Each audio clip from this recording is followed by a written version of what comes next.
মেঘনাথকে ধরে টানতে টানতে অর্জুনের কাছে নিয়ে গেল গঙ্গা। হ্যাঁ বন্ধুরা, সম্পূর্ণটা জানতে ভিডিওটা প্রথম থেকে শেষ পর্যন্ত দেখতে থাকুন।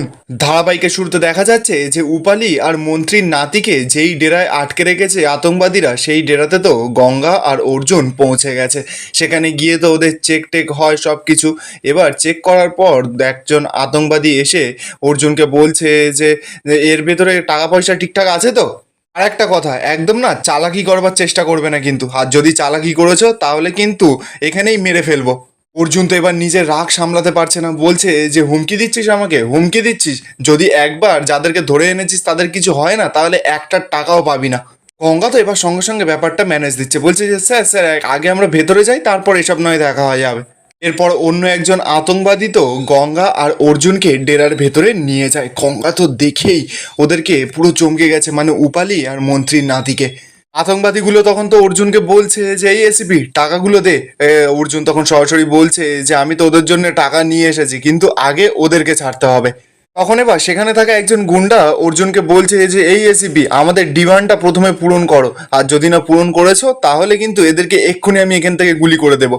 অর্জুনও তো তখন থ্রেট করছে, বলছে যে ওদের যদি কিছু হয়েছে না তাহলে কিন্তু তোরা কেউ বাঁচবি না, কেউ বাঁচবি না বলে দিচ্ছে। এদিকে দেখা যাচ্ছে যে উপালির তো এবার জ্ঞান ফিরেছে। উপালি তো অর্জুনদের দেখেই পুরো চিৎকার শুরু করে দিয়েছে। গঙ্গা এবার তো ছুটে যেই উপালির কাছে যেতে যাবে, গুন্ডাগুলো তো সঙ্গে সঙ্গে গঙ্গার দিকে বন্দুক ধরেছে। গঙ্গা এবার মনে মনে বলছে যে না গঙ্গা, এখন তাড়াহুড়োর মধ্যে ভুল সিদ্ধান্ত নিলে একদম চলবে না।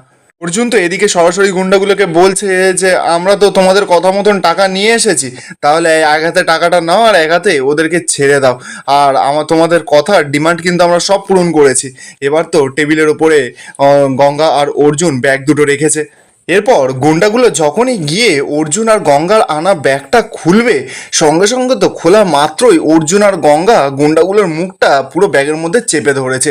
ধরেই তো এবার মারপিট শুরু করে দিয়েছে।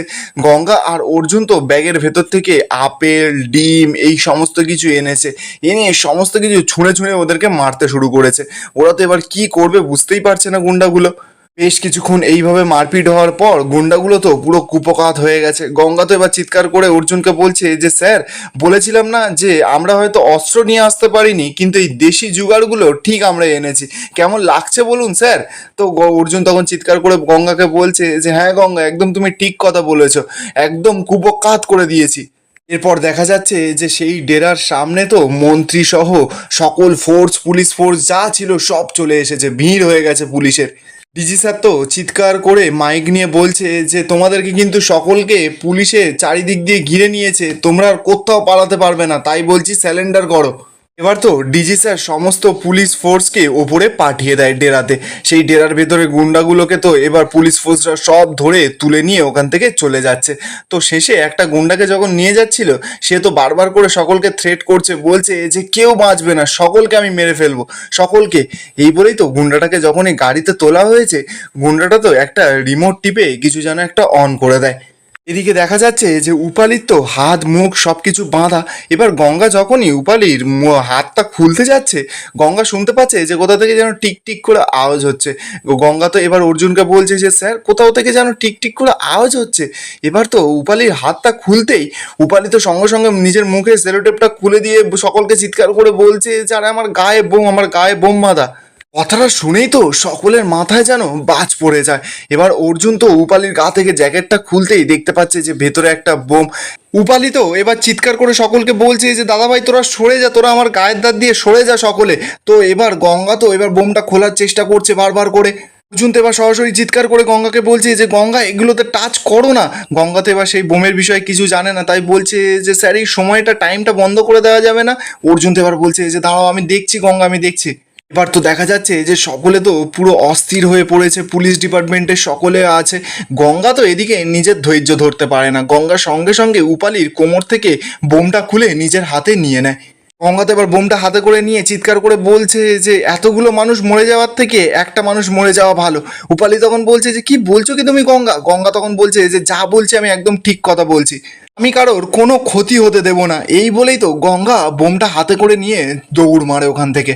গঙ্গা তো এবার এদিকে বোমটা নিয়ে দৌড়ে দৌড়ে ছুটছে, গঙ্গার পেছনে তো অর্জুন, ডিজি স্যার, উপালি সকলে ছুটে ছুটে আসছে। গঙ্গা তো এবার মনে মনে বলছে যেখানে তো খাল বিল পুকুর কিচ্ছু দেখতে পাচ্ছি না, কোথায় ছুঁড়বো এই বোমটা, আজকে মনে হয় গঙ্গার কপালে মরণই লেখা আছে। অর্জুন তো এদিকে চিৎকার করে গঙ্গাকে বলছে যে গঙ্গা একটা খালি জায়গা দেখে বোমটাকে ছুঁড়ে ফেলে দাও, এরকম পাগলামি করো না। গঙ্গা তো এদিকে পেছন ফিরে ছুটতে ছুটতে বলছে যে স্যার আপনারা সকলে সরে যান, আমার পেছন পেছন আসবেন না। এই বলেই তো গঙ্গা একটা ছোট্ট নালার মধ্যে হুমড়ি খেয়ে পড়ে যায়, গিয়েই তো বোমটা জলের মধ্যে ডুবে যায়। ঠিক তখনই তো সেখানে বম্ব স্কোয়াডের লোকরা চলে এসেছে। বম্ব স্কোয়াডের লোকরা আসতেই তো অর্জুন ওদেরকে বলছে যে এতক্ষণে আসার সময় হলো, যান তাড়াতাড়ি দেখুন বোমটা চলছে কিনা। এত লোকগুলো ছুটে ছুটে গেছে বোমটা দেখার জন্য। এবার তো সেখানে তাড়াতাড়ি করে স্নেহা, সুনন্দা সকলে চলে এসে গঙ্গাকে তুলেছে, বলছে যে গঙ্গা তুমি ঠিক আছো, বোমটা তো ব্লাস্ট হয়নি। গঙ্গা তো এবার ওদের দুজনকে বলছে যে বাবা গঙ্গেশ্বর মনে হচ্ছে কোনো চমৎকার করে দিয়েছে, আমি তো মরিনি, আমি তো বেঁচে আছি, কিন্তু আমি যে কি করে বেঁচে আছি সেটাই তো আমি বিশ্বাস করতে পারছি না। অপরদিকে দেখা যাচ্ছে যে মেঘনাথ তো অনেক দূর থেকে একটা দূরবীন দিয়ে গঙ্গাকে দেখছে। গঙ্গাকে দেখেই তোর মাথায় একেবারে বাজ পড়ে গেছে, বলছে যে কি ব্যাপার, গঙ্গা এখনো জল জ্যান্ত এত বড় বোম নিয়ে বেঁচে ফিরলো কি করে, আর বোমটা ডিফিউজই বা হয়ে গেল কি করে, ওই গ্যাংয়ের লোকজন তো এত কাঁচা খেলোয়াড় নয়, এটা কি করে সম্ভব হলো, কি করে, এটাও কি তাহলে বাবা সেই গঙ্গেশ্বরের মিরাকেল। এদিকে দেখা যাচ্ছে যে গঙ্গা তো আনন্দে খুশিতে অর্জুনের কাছে ছুটে গেছে, গিয়ে বলছে যে স্যার দেখুন আমি মরিনি স্যার, আমি পুরোপুরি বেঁচে আছি। অর্জুন তো সঙ্গে সঙ্গে রেগে মেগে গঙ্গাকে একটা ঠাসিয়ে চড় মেরেছে। সকলে তো সেটা দেখে পুরো চমকে যায়। মেঘনাথ তো এবার দূর থেকে সেটা দেখে বলছে যে হে হরি হরি, এ আমি কি দেখলাম। এদিকে অর্জুন তো গঙ্গাকে চড় মেরেই গঙ্গাকে বুকে একদম কাছে টেনে জড়িয়ে ধরেছে। ওখানে তো এবার নিউজ মিডিয়ার লোকজন সব ছিল, টিভি চ্যানেলে দেখানো হচ্ছে। এবার অহনা তো টিভিতে সেটা দেখেই পুরো রেগে লাল হয়ে যায়।